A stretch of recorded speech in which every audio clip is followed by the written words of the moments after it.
குடும்பத்துல தலைமுறை தலைமுறையாக முன்னோர்களால் வழிபட்டு வரும் தெய்வத்திற்கு தான் குல தெய்வம் அப்படின்னு சொல்லுவாங்க.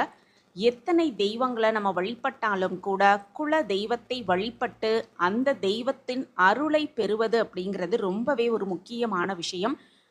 குல தெய்வத்தின் அருள் இருந்தா மட்டுமே வீட்டுல நிம்மதி இருக்கும், மகிழ்ச்சி இருக்கும், முன்னேற்றம் இருக்கும், செல்வம் இது எல்லாமே நிலைத்து கிடைக்கும் அப்படிங்கிறது உண்மை.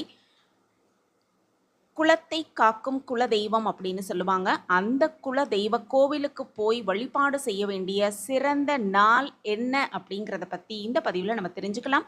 வணக்கம். நம்ம இறையொளி திருவருள் சார்பாக உங்கள் எல்லாருக்குமே அன்பான வணக்கங்க.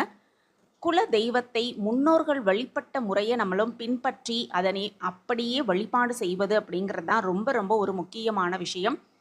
குல தெய்வத்தை எந்த கிழமையில் சென்று வழிபட்டோன்னா தெய்வத்தின் முழுமையான அருளை பெற முடியும் அப்படிங்கிறத தெரிஞ்சுக்கிட்டு நம்ம முன்னோர்கள் என்ன மாதிரி வழிபாடு செய்தாங்க அப்படிங்கிறத புரிஞ்சுக்கிட்டு நாமும் அதையே பின்பற்றணும்.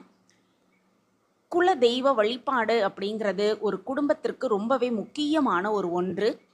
இஷ்ட தெய்வம் அப்படின்னு எத்தனையோ தெய்வங்கள் இருந்தாலும் கூட குல தெய்வ வழிபாடு அப்படிங்கிறது ரொம்ப ரொம்ப ஒரு அவசியமான ஒன்று.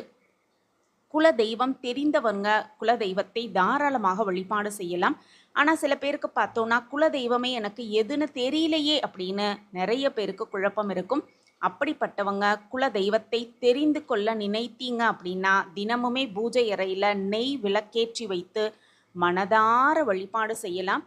குல தெய்வம் எது அப்படின்னு தெரியணும் அப்படின்னு வேண்டிக்கிட்டு 48 நாட்கள் தொடர்ந்து நெய் விளக்கு ஏற்றி வைத்து வழிபாடு செய்தோன்னா யாராவது உறவினர்கள் மூலமாகவோ அல்லது கனவுல கூட குலதெய்வம் யார் அப்படிங்கிறது தெரிய வரும்.